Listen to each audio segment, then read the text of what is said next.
Danilo Moliterno está aqui em plena sexta-feira, a última do ano, meu amigo. Você está bem? Estou bem.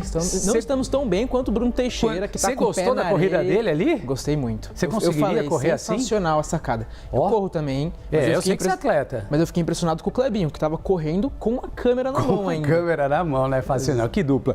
Meu amigo, vamos falar de mobilidade, né? Falar sobre redução de emissões nas rodovias, ferrovias, no setor aéreo. Agora a gente já comentou tudo sobre isso ao longo, né, dessa semana passada. Agora a gente fala de hidrovias, porque por mais que elas sejam naturalmente menos poluentes, é preciso trabalhar para descarbonizar também este modal.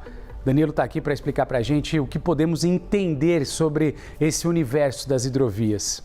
A gente vem falando bastante, né, Renan, sobre o quanto esses rios que a gente tem em abundância aqui no Brasil são um grande presente natural que a gente pode utilizar para fazer esse transporte. Porque, naturalmente, fazer o transporte de pessoas e de cargas via hidrovia é mais eficiente em termos de custo, mas também em termos de emitir menos carbono do que, por exemplo, fazer esse transporte pelo meio rodoviário, que é o que a gente faz majoritariamente aqui no país. E aí, um dado muito interessante mata essa questão. Para a gente transportar a mesma carga em uma hidrovia que a gente transportaria numa rodovia, a gente emite entre 4 e 5 vezes menos carbono, então é muita coisa.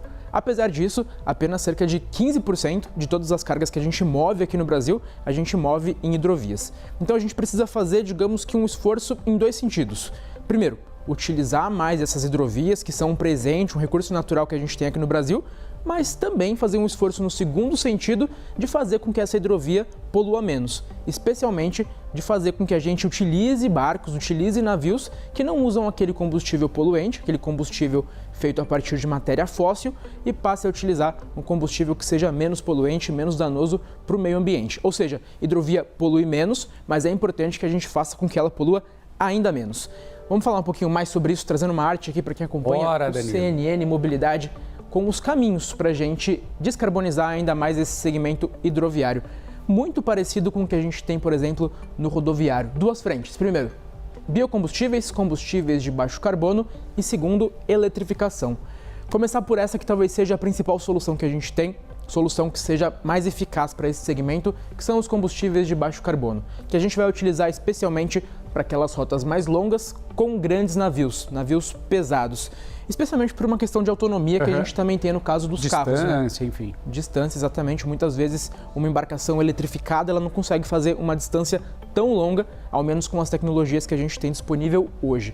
Quais são os principais combustíveis que a gente pode mencionar aqui, as principais soluções em termos de combustíveis que poluem um pouquinho menos? Metanol verde, amônia verde e outros biocombustíveis. Entra aqui, por exemplo, também o nosso conhecidíssimo etanol. Portanto, essa é a primeira solução. E a segunda seria a eletrificação para rotas mais curtas. A gente tem um bom exemplo aqui no estado de São Paulo, porque a gente teve há alguns meses o estado fazendo a concessão daquelas travessias hídricas. Basicamente, o governo concedeu para a iniciativa privada a possibilidade de operar uma série de travessias. E aí contém nesse leilão, nessa concessão, a iniciativa privada que essas empresas precisam, ao mesmo tempo que vão poder operar essas rotas, substituir cerca de 40 embarcações que hoje utilizam combustível fóssil por embarcações elétricas. Essas travessias seriam, por exemplo, a travessia de Santos para Guarujá, por exemplo? Exatamente. Que é um trecho bem curto. Travessias mais curtas, exatamente. Tá. A gente tem também Sebastião Ilhabela, Guarujá Bertioga, essas travessias que é possível a gente fazer com essa embarcação de autonomia um pouquinho mais baixa. Tá. Exatamente esse tipo de travessia. E a gente vai ter uma série delas, são 14 rotas ao todo, que eu não vou conseguir mencionar todas aqui. Imagina. Mas que vão ter agora esse serviço concedido à iniciativa privada e essas embarcações substituídas para que a gente tenha também a emissão de um pouquinho menos de carbono. Falar um pouquinho agora sobre resultados. Temos aqui este estudo da EPE, que é a empresa de pesquisa energética aqui do Brasil, uma empresa que é associada ao Ministério de Minas e Energia, que traz o quanto a gente poderia reduzir nas emissões de carbono se a gente conseguisse, de fato, utilizar essas duas soluções nas hidrovias. Estamos falando da possibilidade de 103% de redução. Aí você me pergunta, 103% como? Como? A gente reduz o 100%, tudo que a gente emite hoje, a gente deixa de emitir, mas para além disso tem aquela tal captura de carbono. A gente está falando, por exemplo, do processo em que a gente vai utilizar o biocombustível, a biomassa, e aí a gente planta a cana, por exemplo, para fazer o etanol. essa cana ela é uma planta, então ela faz o processo de fotossíntese, em que ela tira o CO2 do meio ambiente, transforma em O2 e o C fica para ela na forma de carboidrato, né? Então, aprendemos na escola isso daqui. Aprendemos na escola. Então, Faz tempo. Exatamente. Eu, pelo menos, faz um assim. tempinho. Enfim.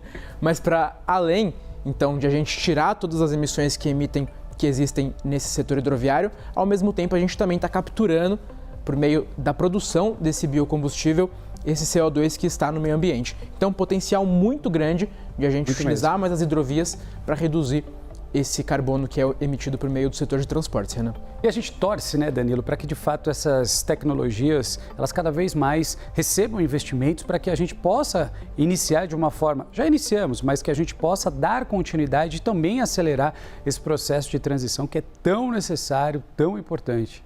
E aí é importante a gente pensar em soluções diferentes, né? Você falou sobre investimento. Claro. Muitas vezes a gente estava falando não é investimento público. Olha que solução interessante que a gente tem no estado de São Paulo. Você concede esse serviço para iniciativa privada e a partir desse serviço, claro, em que essa empresa vai cobrar a tarifa, ela tem o lucro dela e ela se compromete do outro lado a fazer esse investimento. Investimento que muitas vezes o setor público não tem para fazer. E claro, e a gente torce para que essa parceria entre privado e público cada vez mais se intensifiquem, né? Que a gente deixe a política de lado, porque a gente está falando de meio ambiente, a gente está falando de mudança climática e a gente está falando de, talvez, né, soluções como essa que possam ajudar e ajudam muito, né? O Danilo trouxe os números. Meu amigo, obrigado. Valeu. A gente volta a conversar Volto daqui a pouquinho. Então não vou me despedir, é isso aí. Sempre legal ter a sua companhia. Te agradeço.